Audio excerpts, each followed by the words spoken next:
અમદાવાદમાં chain snatching કરતી ત્રિપુટી ગેંગની મોડસ ઓપરન્ડીનો પોલીસે પર્દાફાશ કર્યો, જે સાંભળીને લોકો ખાસ કરીને મહિલાઓ હવે વધુ સતર્ક થઈ જશે। આપની ટીવી સ્ક્રીન પર સીસીટીવી પર પહેલાં નજર કરી લો। બંને અલગ અલગ વિસ્તારના ઘટના છે કે જ્યાં લૂંટ કરવાની રીત એક જ સમાન જણાઈ રહી છે। આ આરોપીઓ ખાસ મહિલાઓને ટાર્ગેટ કરતા, સરનામું પૂછવાના બહાને કાનમાંથી કડી ઝૂંટવીને ફરાર થઈ જતા અને આવું થયું વૃદ્ધાઓ સાથે।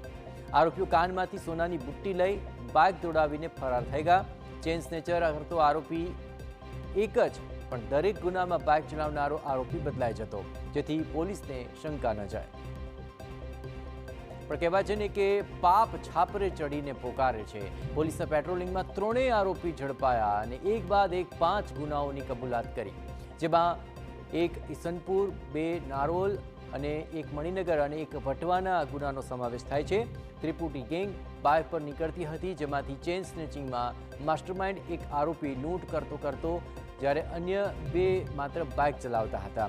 પોલીસ અત્યાર સુધી 1,14,000નો મુદ્દામાલ જપ્ત કરી લીધો છે।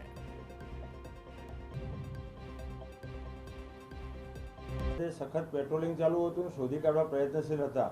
તે દરમિયાન 3 આરોપીઓ પકડી પાડેલ છે। તેમની પાસેથી કુલ 6 કડી અને એક મોટરસાઇકલ કબજે કરવામાં આવી છે। આ આરોપીઓની એમો વ્હીકલ ચલાવનાર દર વખતે ચેન્જ કરતા હતા અને પાછળ બેસનાર જે સ્નેચિંગ કરનાર આરોપી એક જ હતો। આ લોકો રસ્તામાં રાહદારી તરીકે મહિલા જતા હોય ત્યારે તેમના કાનમાંથી કડી સ્નેચ કરી લેતા હતા।